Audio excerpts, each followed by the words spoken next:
Hello दोस्तों, हम फिर आ गए हैं। कहानी प्यार ही संसार है, जिसको लिखा है पूजा ठाकुर जी ने और उसका क्रेडिट भी इन्हीं को जाता है। सो दोस्तों, हमारी इस कहानी के पूरे एपिसोड नंबर 48 हो चुके हैं। हम देखते हैं आने वाली कहानी में क्या होता है। शुरू करते हैं कहानी का एपिसोड नंबर 49 और देखते हैं कहानी में क्या होता है। रोली के पास लिक्विड की बोतल देखकर जय काफ़ी हैरान था। जय रोली से पूछता है, रोली, क्या तुम इस लिक्विड की बोतल को हमेशा अपने पास रखती हो? रोली जय को जवाब देती है, हाँ बिल्कुल, कभी भी ज़रूरत पड़ सकती है, जैसे मुझे आज पड़ी है। पर तुम ज़्यादा फिक्र मत करो, अनिका के चेहरे पर कोई परमानेंट निशान नहीं पड़े हैं। वो बस एक हफ्ते की खुजली और जलन से बेहाल रहेगी, उसके बाद सब कुछ पहले जैसा हो जाएगा। जय हैरान होकर रोली से पूछता है, आखिर उस अनिका बजाज ने ऐसा भी क्या कर दिया था जो तुझे उस पर इतना गुस्सा आ गया और तूने उसके चेहरे पर लिक्विड का इस्तेमाल कर दिया? तू जानती है ना उसके साइड इफ़ेक्ट क्या हैं? रोली, मैंने कहा ना, तू परेशान मत हो। इस लिक्विड के जो साइड इफ़ेक्ट थे वो अब ठीक हो चुके हैं। इस लिक्विड के असर बस एक हफ्ते तक अनिका के चेहरे पे दिखाई देगा। उसके बाद हल्की हल्की जलन और खुजली होगी, बस उसके बाद वो धीरे नॉर्मल हो जाएगी। जय, ठीक है। अच्छा ये बताओ, तूने जीआईडीसी प्रॉब्लम के बारे में क्या सोचा है? रोली ने अपने सर पे हाथ मारती है। रोली, अरे यार, मैं तो भूल ही गई थी। पर कोई बात नहीं, अभी भी भी मेरे पास पूरा आधा दिन बचा हुआ है। शाम तक कोई ना कोई तरीका सोच ही लूँगी। तुम परेशान मत हो। जय, मैं परेशान नहीं हो रहा। वो तो मुझे भी पता है कि तुम कोई ना कोई तरीका ढूंढ ही लोगी। परेशान तो इस वक्त वो अनिका हो रही होगी। ये बोलकर दोनों भाई एक दूसरे को हाई फाई करके हंसने लग जाते हैं। बजाज मैंशन में अनिका अपनी कार से भागकर उतरती है और अपना चेहरा छुपाते हुए सीधे अपने बेडरूम की तरफ भागने लगती है। वहीं मेन हॉल में उसका भाई और पापा दोनों बैठे हुए थे। अपनी बेटी और बहन को ऐसे भागता हुआ देख के दोनों काफ़ी परेशान हो जाते हैं।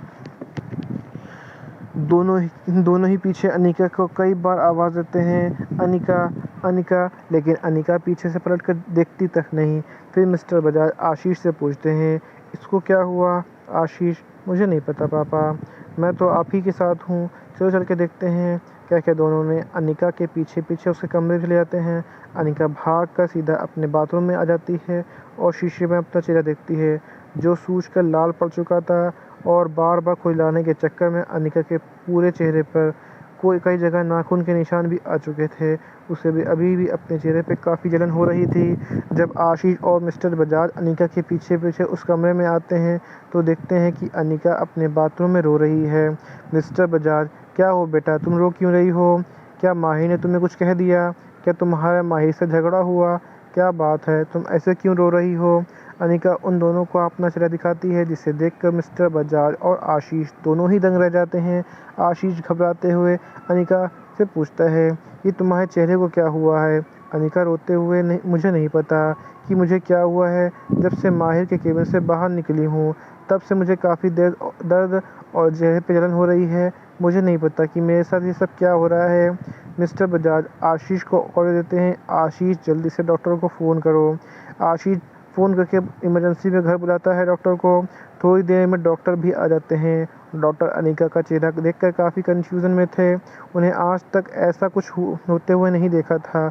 डॉक्टर अनिका से सवाल करते हैं, क्या आपने ऐसा कुछ खाया है जिससे आपको एलर्जी हो? अनिका जवाब देती है, नहीं। डॉक्टर, क्या आपने कोई ऐसी क्रीम लगाई थी जिसकी वजह से आपको ये हो रहा है?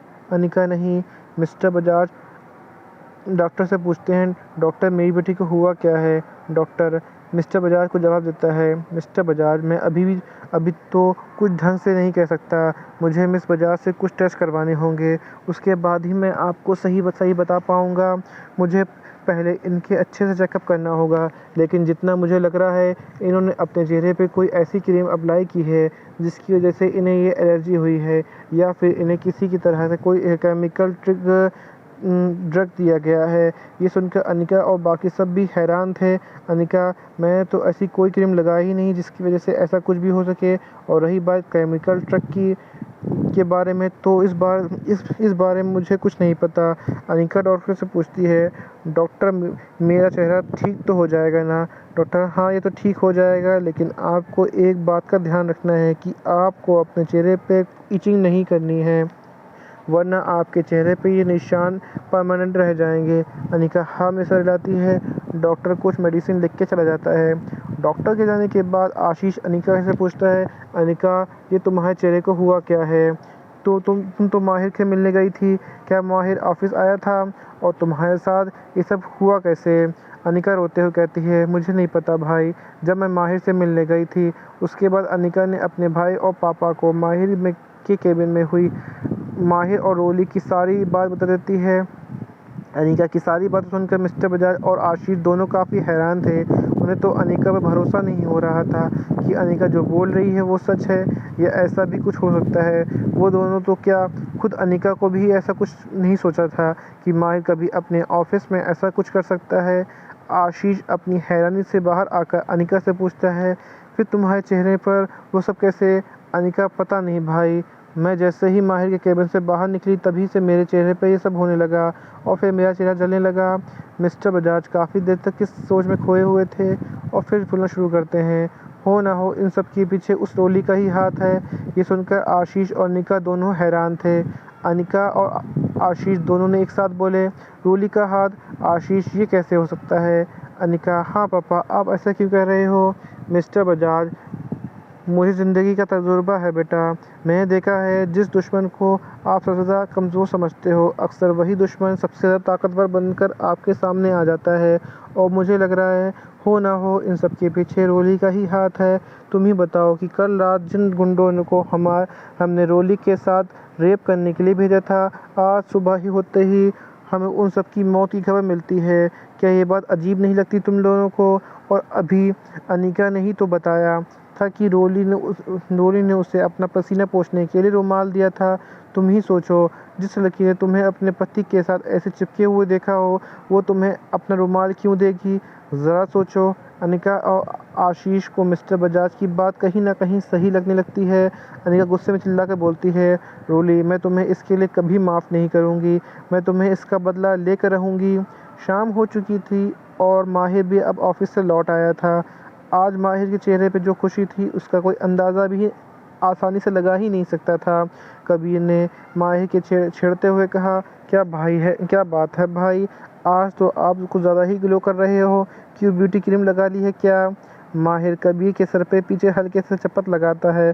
बकवास बंद कर और जाने की सारी तैयारी हो गई? कबीर जवाब देता है, हाँ भाई, सारी तैयारी हो चुकी है। थोड़ा अफसोस करते हुए कहता है, काश माहिर भाई, जैसे हम दोनों भाइयों की शादी एक साथ हुई है वैसे ही हम दोनों एक साथ हनीमून पे भी जा पाते हैं तो कितना अच्छा होता। माहिर, नहीं, बिल्कुल भी नहीं, बिल्कुल भी अच्छा नहीं होता। कबीर, क्यों भाई? माहिर, क्योंकि मैंने ऐसे वाहियात शौक नहीं पाल रखे हैं और वैसे भी अगर मुझे हनीमून पर जाना होगा तो मैं अपने साथ अपनी खूबसूरत बीवी को लेकर जाऊंगा, ना कि तुझे। कबीर, क्या भाई, मेरा मतलब वो नहीं था। माहिर मुस्कुराता कहता है, तुम मेरी चिंता मत करो, तू आराम से जिया को लेकर अपना हनीमून मनाने जा। आज मैं पहले से ही ज़रूरत ज़्यादा पा चुका हूँ। माहिर की यह बात सुनकर कबीर हैरान था और हैरानी से के साथ ही माहिर से सवाल करता है, क्या मतलब भाई? कहीं आप दोनों के बीच? माहिर कबीर के गाल पर एक हल्के से थप्पड़ मारता है, चुप कर, ऐसा कुछ भी नहीं हुआ है। कबीर, तो फिर क्या? माहिर, कुछ भी तो नहीं, बस अपना काम कर तू। कबीर से अपना पीछे छुड़ाने के बाद माहिर सीधा अपने बेडरूम में जाता है जहां रोली पूरे बेड पर धमाल चौकड़ी करते हुए चली जा रही थी। माहिर रोली से मजाक में कहता है, मुझे नहीं पता था कि तुम्हें बेड और रोड में कोई फ़र्क नहीं पड़ता। रोली माहिर की तरफ घूर कर देखती है। रोली, इससे आप क्या मतलब था? माहिर जी, माहिर, मेरा मतलब था कि तुम इतनी टेंशन में क्यों लग रही हो? रोली, मैं टेंशन में नहीं हूँ, बल्कि मैं कुछ सोच रही हूँ। माहिर, मैं भी तो तुमसे वही पूछ रहा हूँ कि आखिर तुम ऐसा क्या सोच रही हो? रोली, यही कि कैसे जिया जी और कबीर जीजू के बच्चे के बारे में घर में सबको बताया जाए। माहिर रोली को हैरान होकर देखता है। माहिर, तो क्या मतलब तुम लोग घर में सबको जिया की माँ बनने वाली बात बताने वाले हो? रोली बेड से नीचे उतरती है और माहिर के सामने खड़ी हो जाती है। रोली, माही जी आज नहीं तो कल वैसे भी सबको पता ही चल जाएगा, और ये बात हम कब तक घर वाले से छुपा कर रख सकते हैं। जिया जी का दूसरा महीना चल रहा है, 2 महीने में तो उनका बेबी बम दिखने लगेगा, तब क्या होगा ये किसी ने सोचा है। और गलती से ये बात उन्हें कहीं और से पता चल गई तो।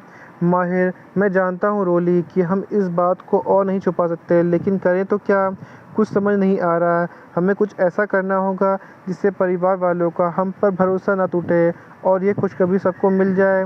कुछ ऐसा जिससे हम सारी प्रॉब्लम को एकदम से ख़त्म कर सकें। घर वालों को ये बात कुछ ऐसे पता चले जैसे सब कुछ नॉर्मल हो, दोनों की शादी, और अब वो दोनों माँ बाप बनने वाले हों।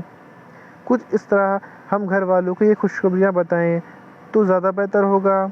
माहिर की बात सुनकर रोली के चेहरे पे बड़ी सी मुस्कान आ जाती है और वो खुशी के मारे चिल्लाकर माहिर को गले लगा लेती है, फिर उसके गाल पे किस कर देती है। रोली खुश होकर बोलती है, यू आर द बेस्ट, आप सबसे अच्छे हैं माहिर जी। क्या आइडिया दिया है आपने कि रोली। और यहीं पे कहानी का एपिसोड नंबर आपका 49 कंप्लीट होता है। सो दोस्तों, आपको एपिसोड नंबर 49 कैसा लगा हमें कमेंट करके ज़रूर बताइएगा। कहानी को ऐसा अंश ऐसा भाग जो कि समझ में ना आया हो, आपको और बुरा लगा हो तो भी हमें कमेंट करके ज़रूर बताइए। कहानी अच्छी लगी तो इसको लाइक कीजिएगा, शेयर कीजिएगा, चैनल को सब्सक्राइब करिएगा ताकि आपको हमारे आने वाली अगली वीडियो अब तक आसानी से पहुंच सके। सो दोस्तों, हम फिर मिलेंगे एक नई वीडियो के साथ, एक नए एपिसोड के साथ। तब तक के लिए मुझे इजाज़त दीजिए। धन्यवाद दोस्तों।